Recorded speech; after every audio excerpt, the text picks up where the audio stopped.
Hello guys, and welcome to another tutorial video. In this short tutorial video, I'm going to be showing you how to add Greeneum Network to Trust Wallet. Alright guys, so one thing you need to notice, Greeneum Network is not actually a network. It's an Ethereum token that exists on the Ethereum blockchain named Greeneum Network. Alright, so to get this token on your Trust Wallet, open up your browser and log on to coinmarketcap.com. Link would be in the description of the video. Once there, copy its Ethereum contract address, minimize and open up your Trust Wallet application.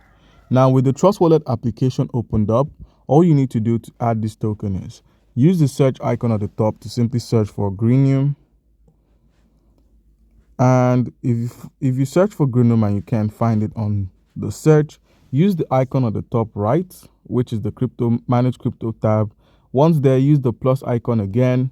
And where we have import crypto, where we have Ethereum, leave the network at Ethereum, paste the contract address. It shows up as green token, the symbol and decimal. So click on import. Alright guys, and that's how you can easily add the token to your wallet. Comment down below if you have a question concerning how we can go about any of this and you'll be given an answer. Thank you.